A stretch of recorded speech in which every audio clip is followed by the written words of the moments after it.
Hello, and welcome to HHH, the podcast where we talk about those horrible humans in history. I am your host, Angela Pearson, and thank you so much for joining me today.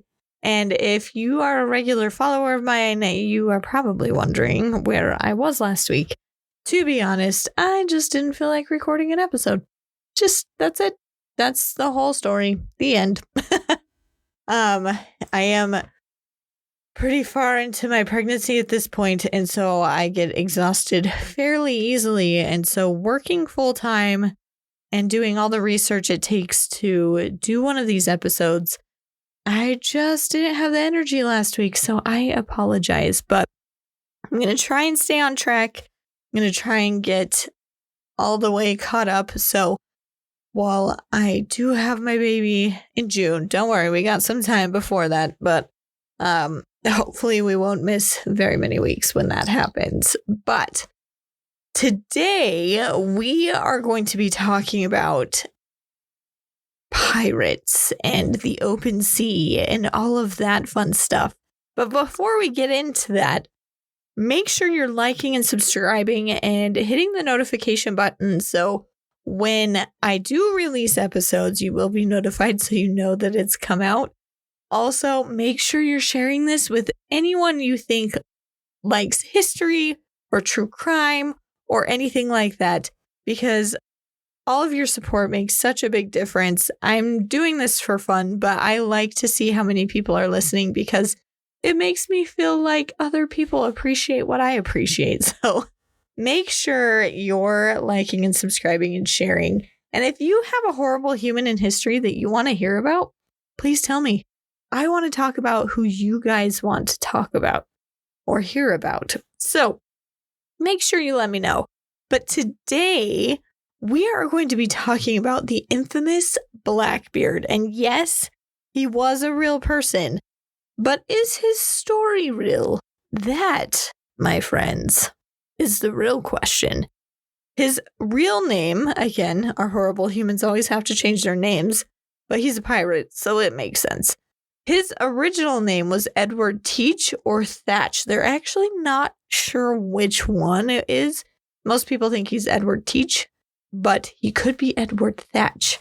It just depends on the source that you look at. He was one of the most infamous pirates to ever sail the high seas. He was known for his fearsome appearance, his strategic mind, and brutal tactics. So Blackbeard terrorized the Atlantic and the Caribbean in the early 18th century. But was he as bloodthirsty as history claims? Or was he more of a performer using fear to control his enemies? Like I said, that's the question. So let's find out.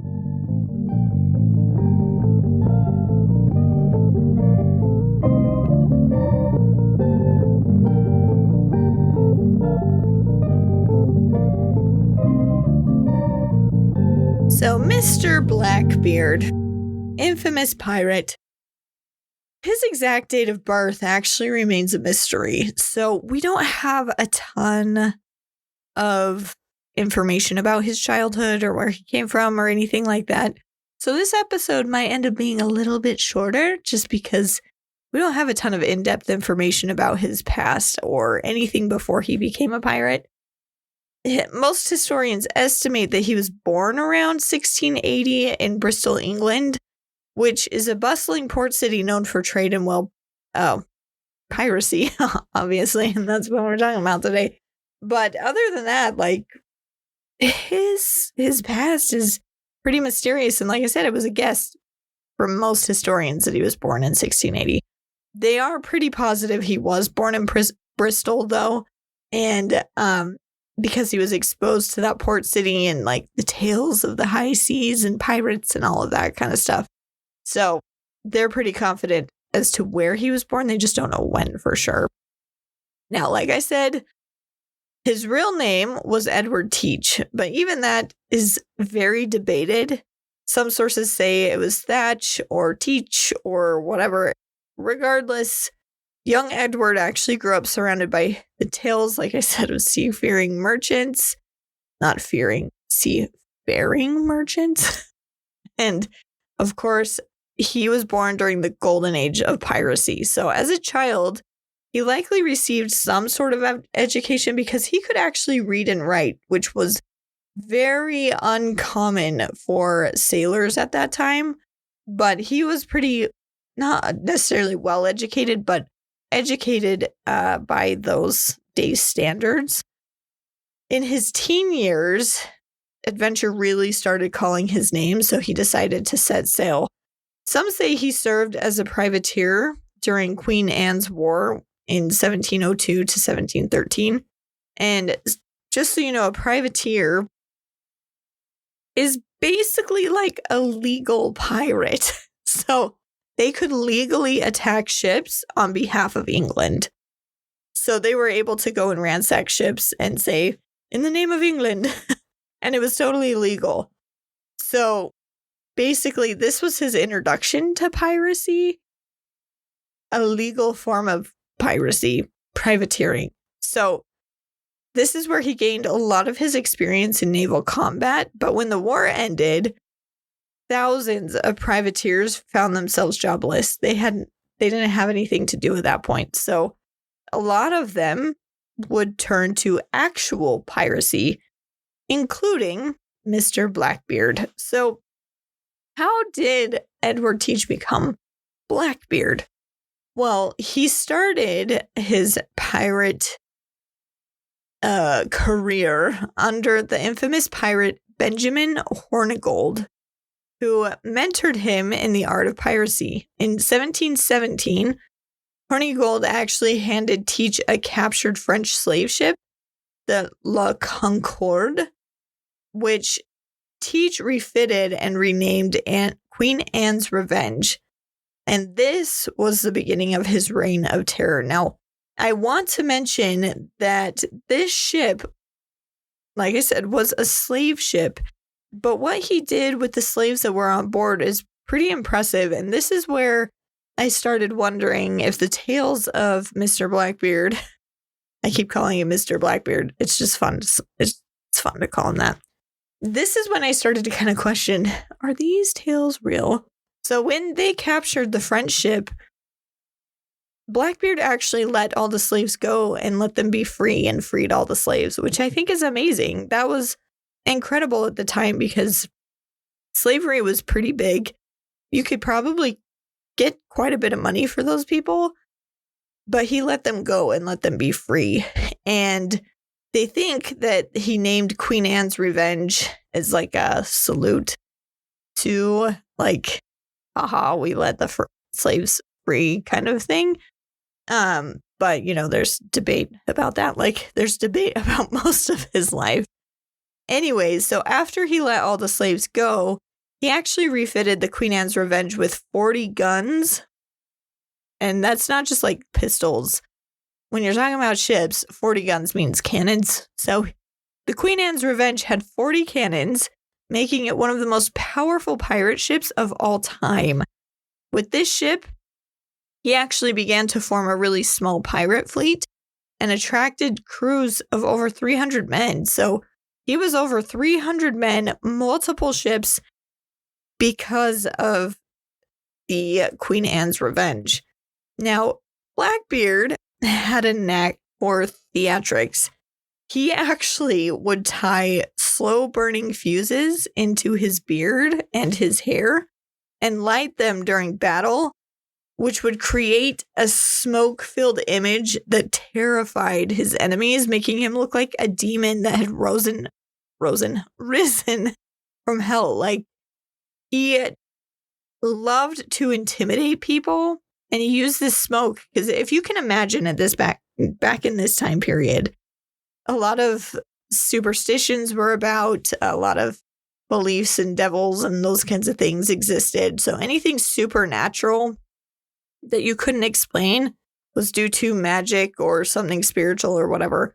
So imagine being in the heat of battle coming across this man who, by the way, was a really large man with smoke pouring out of his hair and beard and just seeming unfazed with the fact that he was smoking everywhere. And that would be terrifying. So it worked quite a bit because he was massive. Like I said, he was a really big man. And he always had multiple pistols and swords strapped to his chest. And it made him seem very invincible. And he would blockade entire ports. He would extort ransoms and attack ships with ruthless efficiency. So he had a pretty good reputation of being fearsome. What was one of his most notorious acts? He actually blockaded Charleston, South Carolina in 1718. Now, when I was doing my research, you picture pirates like Pirates of the Caribbean. They're off in the Caribbean. And I didn't realize how close to home it was because I live in the United States. And the fact that he blockaded Charleston, South Carolina, I didn't realize he actually terrorized all the colonies along the coast. I thought he just stuck to the Caribbean. No, he did not. So in 1718, he blockaded Charleston, South Carolina. He actually held the entire city hostage. He stopped every single ship that was trying to come into port and steal their goods. And what was the ransom that he was asking? He informed the city, there's one thing he wanted, and if he could get that thing, he would leave the city alone. You want to know what it was? He just wanted a chest of medicine, most likely to help his sick crew members. See, I'm telling you what, I think this man has been painted as this infamous, scary pirate, but he was squishy and a teddy bear on the inside. That is what I'm thinking. I mean, he killed a lot of people and did a lot of bad things, like robbing ships and everything. But it seems like he actually kind of cared about his crew and the people around him and tried to avoid violence if he could. So once a chest of medicine was provided, he left Charleston and didn't hurt anyone or anything like that. He just left. And then he vanished into the sea. And they didn't hear from him for quite a while. And later in 1718, Blackbeard accepted a royal pardon from Governor Charles Eden of North Carolina and decided he was going to leave piracy behind. Start afresh, start new.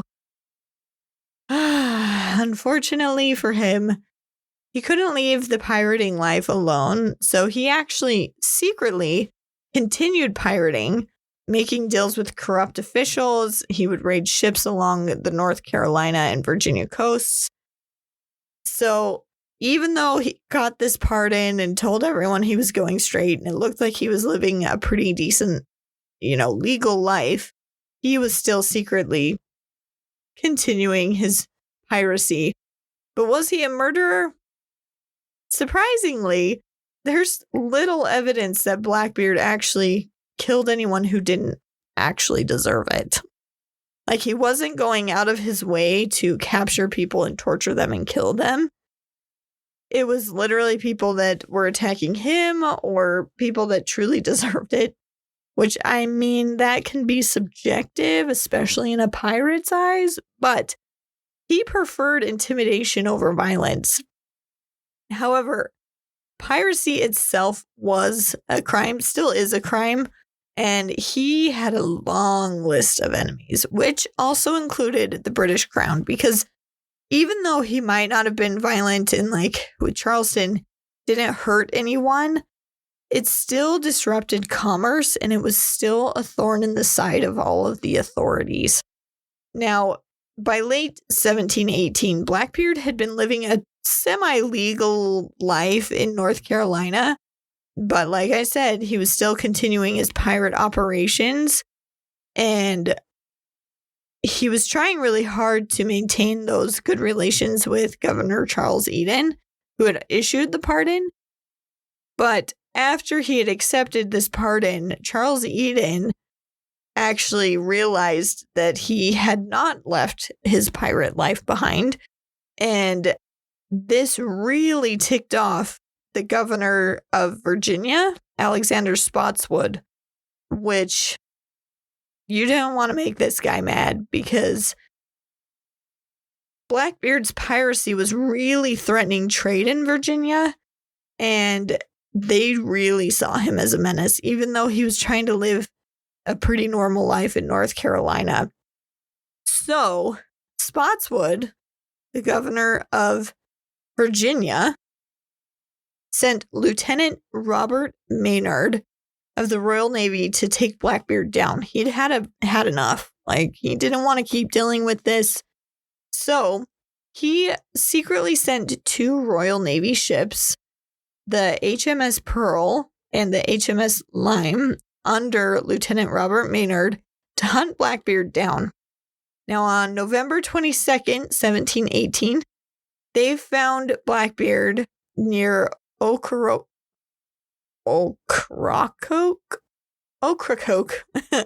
Island, and Blackbeard was completely unaware that this was happening. He did not know that there were people actually out there hunting for him, and so he was completely unaware of the impending fight that was coming. Now, initially, when he saw the boats approaching his boat, he kind of laughed it off and thought they were these simple, small merchant ships. But when he realized it was an ambush, he and his 19 pirates, he only had 19 other pirates with him, began to prepare for battle. Now, Maynard's forces were a lot larger than the 19 that Blackbeard had, so they had about 60 men, but put most of them below deck to hide, to deceive the pirates into thinking that this was going to be an easy fight. So Blackbeard actually opened fire first and ripped through Maynard's ship with cannons and muskets. The HMS Pearl ran aground, leaving Maynard's own sloop as the only ship left to fight. So Blackbeard boarded Maynard's ship, expecting an easy victory because, like I said, most of the men were hiding below deck. So he jumps on the boat, and it was at this point that Maynard's hidden men suddenly swarmed out, overwhelming all the pirates in a very fierce hand-to-hand combat battle. Well, it's said that Blackbeard fought like a demon, wielding a pistol and cutlass, and he shot at Maynard but missed. He broke a sailor's cutlass in half with his own sword during a duel. That is legend and myth, but they think that one might actually be true, where he actually was able to cut someone else's sword in half. But during the battle, Blackbeard was stabbed multiple times and shot 5 times, and yet he kept fighting. And witnesses said he fought like a wild beast, absolutely refusing to fall. But eventually, Maynard's men surrounded Blackbeard and slashed his throat, finally killing him. So now there's a lot of legends about Blackbeard. I think that's why he's still pretty infamous to this day. Things like, even after he was beheaded, his body was said to have swum around the ship 3 times before sinking. Yeah, that one probably not super accurate, but maybe it did. I don't know. I wasn't there. So let's talk about some of the other famous tales of Blackbeard, and I'll let you know if they were true or not. So first is the curse of Blackbeard's head. So after his death, Blackbeard's head was actually severed and displayed on a pole in Hampton, Virginia. Well, before it got to Virginia, Maynard actually hung it on his boat, like the very front of his boat, as a warning to other pirates, and they hung it in Hampton, Virginia, as a warning to pirates, because this was the most infamous pirate at the time. Now, locals claimed that his ghost haunts the area looking for his missing head.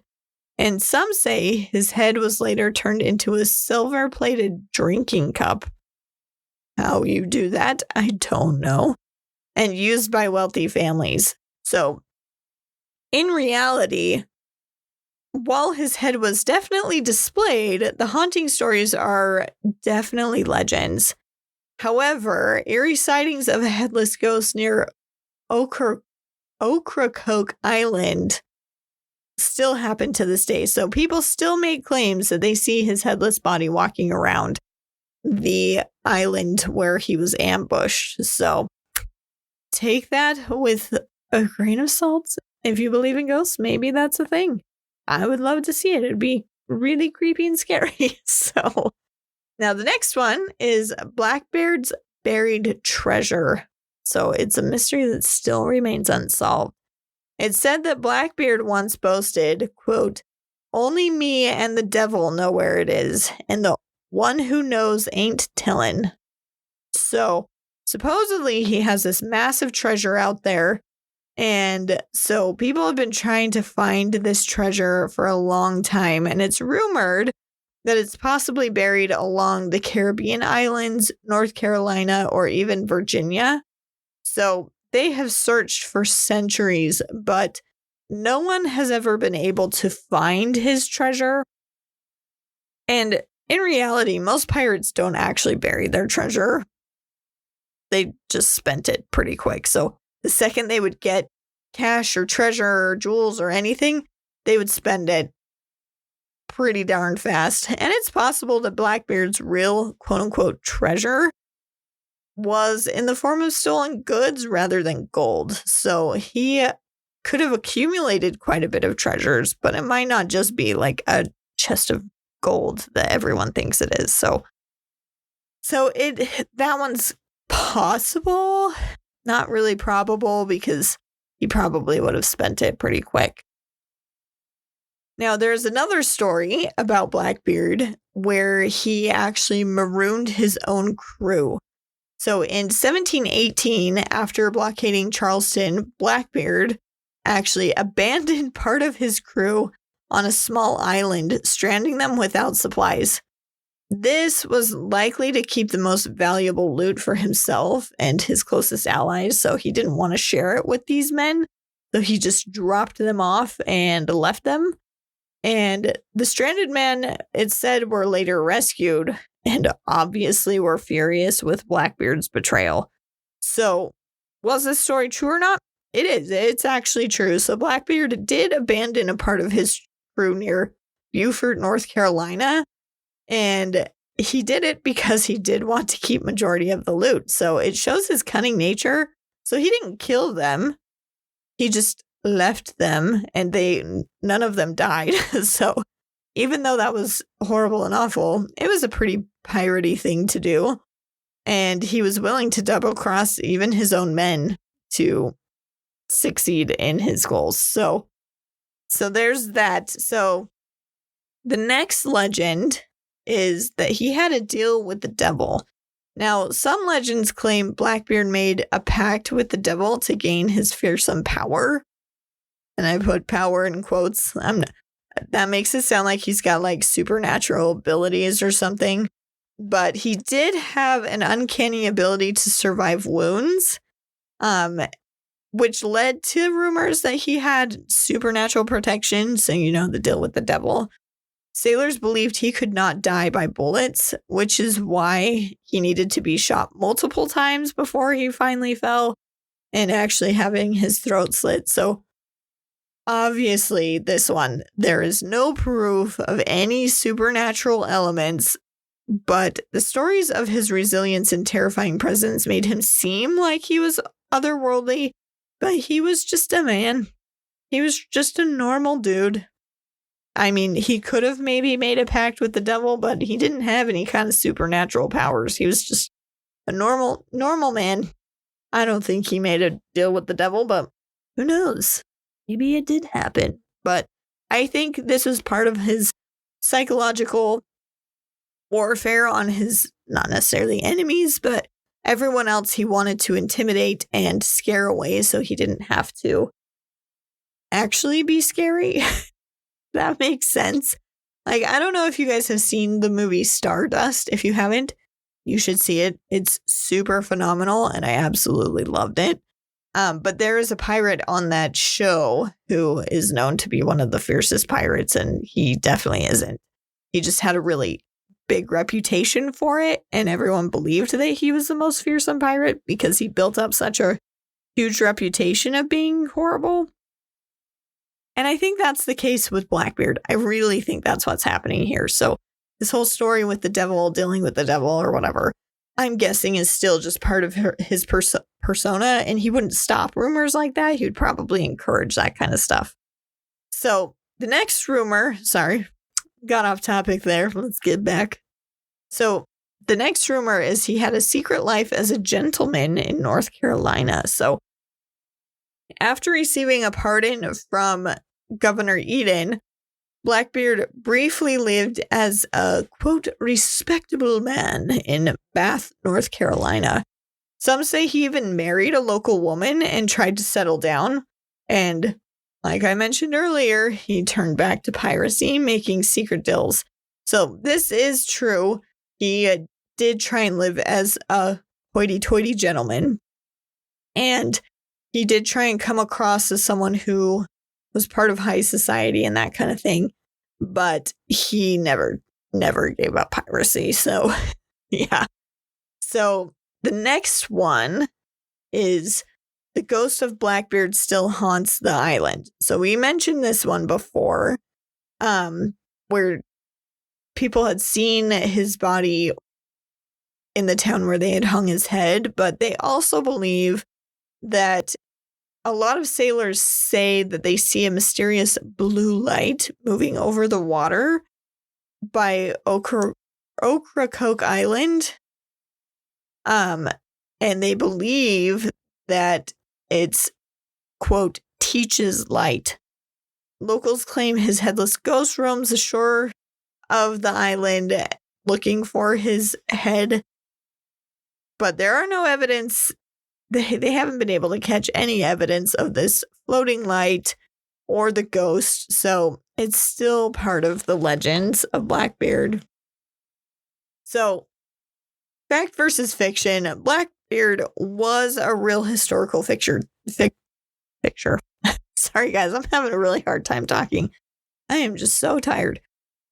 Anyways, Blackbeard was a real historical figure, but his legend has really exaggerated him and what he did throughout the years. What's real is he was a brilliant tactician who used fear and intimidation rather than unnecessary violence. So he used psychological warfare and fear and intimidation more than he actually used real violence. Now, he was ruthless, don't get me wrong, but there's no proof that he was more brutal than any other of the pirates at the time. So he was pretty standard as far as his violence level. But, his treasure and the ghosts, those are still lore. There's no proof that any of that kind of stuff exists. But, if you do find the treasure, you should share it with me. So what was Blackbeard's true impact? So he wasn't the richest pirate, nor was he the most successful pirate, but he was one of the most terrifying pirates. Like I said, he used intimidation and fear to his advantage. And the reason why he is still remembered today is because of that. Because of the stories that were spread about him, because his legend endures in books and movies and folklore because people were so afraid of him, even though his real self didn't actually reflect what people were afraid of. So Blackbeard represents the romanticized version of piracy, rebellion, freedom, adventure. And, he is just a myth at this point. Most people think that he's just kind of a story and a legend, but he still exists. So he was still a real figure in history.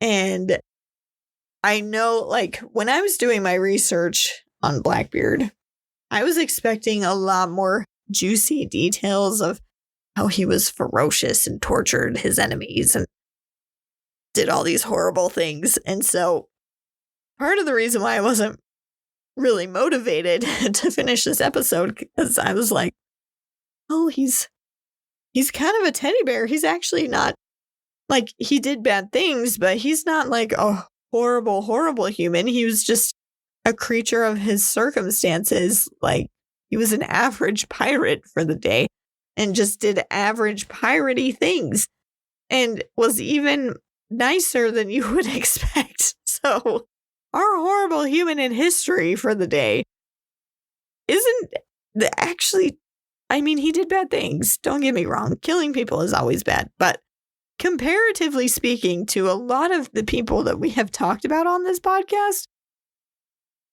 Blackbeard's not that bad. He's not that bad. He didn't even hurt anyone when he was trying to get medicine for his crew. It's crazy. So there's our horrible human for the day, Blackbeard. I want to hear what you think about him. I want to hear what you think about his story and if it surprised you at all, because it surprised me. I was very confused as I did my research that he wasn't as fearsome. He was fearsome, but not as fearsome as I expected. So I want to hear your thoughts. But next week, I know this episode was super short. It's making up for the longer episode I had with Mr. Adolf Hitler. So this one's a little quick one. But if you have anyone that you would like to hear about, please, please, please recommend them to me. Next week, we will be doing a recommendation. Thank you, Robin, so much for this recommendation. It's been someone or someone's that I've been wanting to talk about, but wasn't sure when I wanted to. And when you requested it, I decided now is the time.